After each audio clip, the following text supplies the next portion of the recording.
간멘 에세이 흙수저, 금수저. 요즘 젊은이들이 쓰는 말 중에 흙수저, 금수저라는 표현이 있습니다. 집안 배경에서 차이가 나는 것을 묘사한 일종의 자조 섞인 말입니다. 경제가 전반적으로 어려워지고 학교를 졸업해도 취직할 기회가 녹록지 않다 보니 이처럼 출발선 자체가 불공평한 것이 더 실감나게 본인들의 피부에 와 닿나 봅니다. 저의 젊은 날이 되돌아 보입니다. 따지고 보면 저도 흙수저였습니다. 한때는 집안의 경제 사정도 그렇고 주변에 가까운 지인 중에 내로라 할 만한 사람도 없는 흙수저의 약점이나 열등감을 고상한 정신세계를 추구하여 만회하려고 했습니다. 예를 들면 다양한 방면의 독서를 많이 하고 불의에 타협하지 않고 사회적 약자를 돕는 것 등입니다. 비록 돈도 배경도 없지만 이 부분에서만큼은 나도 빠지지 않겠다는 일종의 오기였습니다. 그러나 이 문제가 내면에서 근본적으로 해결된 것은 신약 빌레몬서를 알고 난 후부터입니다.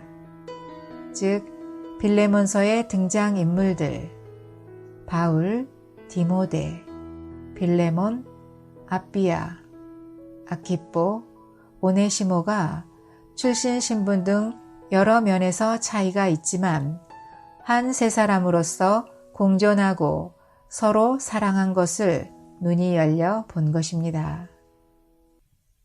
오늘 아침에 진도를 따라 아래 성경을 읽으면서 이 주제에 대해 새롭게 묵상할 기회가 있었습니다.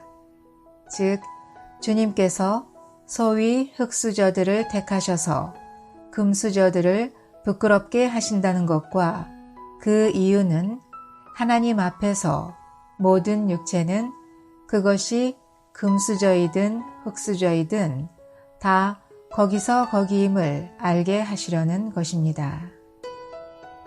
하나님께서 세상의 어리석은 것들을 선택하신 것은 지혜 있는 것들을 부끄럽게 하시려는 것이고 세상의 약한 것들을 선택하신 것은 강한 것들을 부끄럽게 하시려는 것이며 또한 하나님께서 세상에서 출신이 천한 것들과 멸시받는 것들과 없는 것들을 선택하신 것은 있는 것들을 아무것도 아닌 것이 되게 하시어 어떤 육체도 하나님 앞에 자랑하지 못하도록 하시려는 것입니다. 고린도전서 1장 27절에서 29절. 위 말씀에 따르면 소위 금수저들도 결국엔 부끄럽게 될 날이 올 것입니다.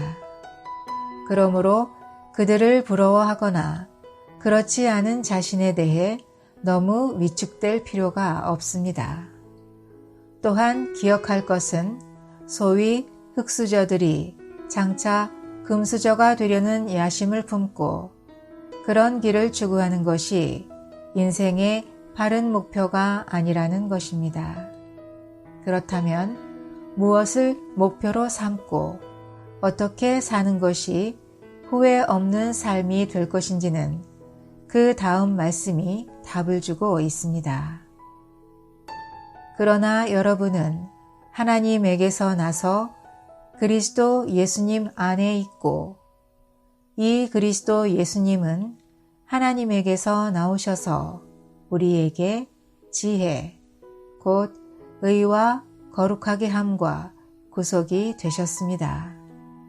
이것은 성경에 자랑하는 사람은 주님 안에서 자랑하라 라고 기록된 것과 같습니다.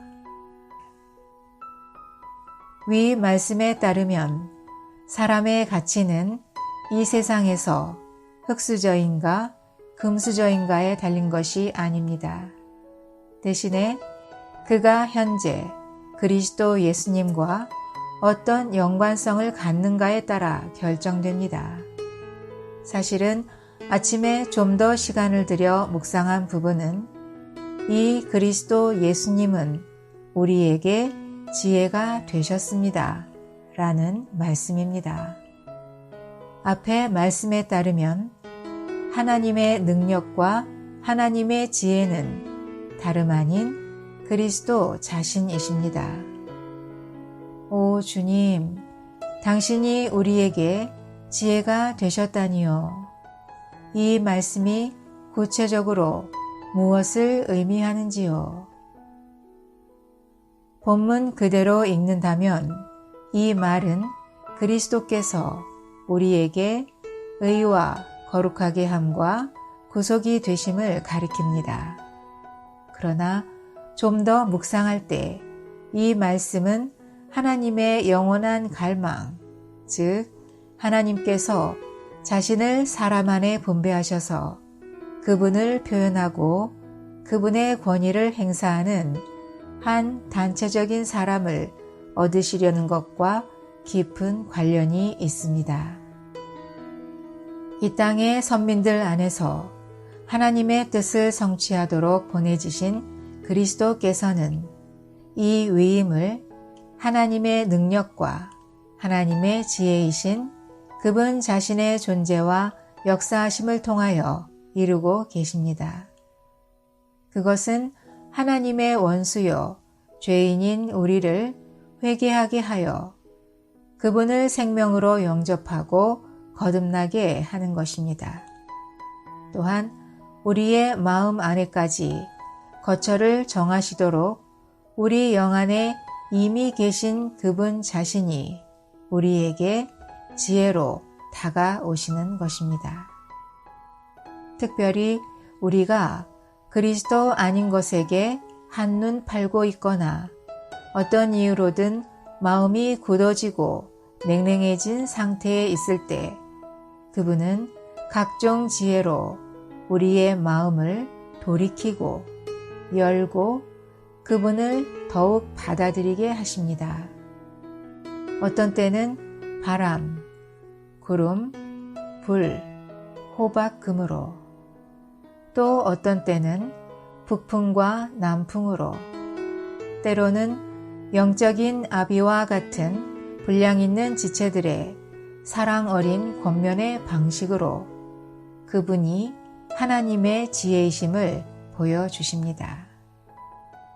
물론 그 외에도 하나님의 지혜이신 주님은 우리가 받아들이신 그분과 같은 형상을 이룰 때까지 우리가 처한 모든 사람, 모든 일, 모든 사물을 사용하여 역사하십니다.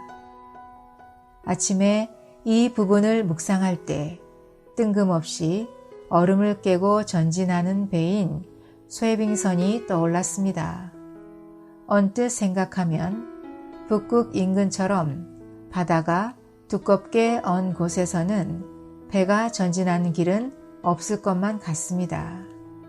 그런데 사람들은 쇠빙선을 만들어 이러한 난관을 극복했습니다.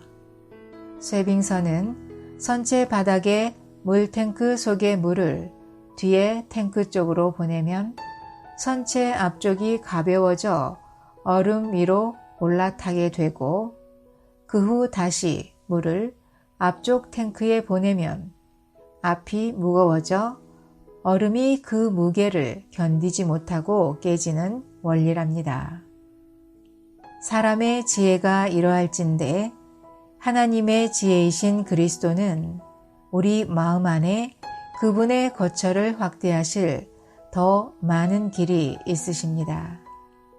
그분이 이러한 얼음을 깨고 우리 마음 안에 더 깊이 들어오실수록 우리는 그만큼 더 의롭게 되고 거룩하게 되고 결과적으로 그분을 더 많이 표현할 수 있게 됩니다. 만일 우리가 자원하여 우리의 존재를 연다면 그분의 마음의 갈망은 더 빨리 우리 안에서 이루어지게 될 것입니다. 여기까지 묵상할 때 제 마음 안에서 감추었던 비밀 나타났으니 실제이신 그리스도세, 내 각 부분 주의 형상 되도록 항상 깨어 주를 누리리 라는 찬송 가사가 떠올랐습니다. 오 주님, 우리는 모두 당신 앞에 흙 그릇으로 인생을 시작했습니다.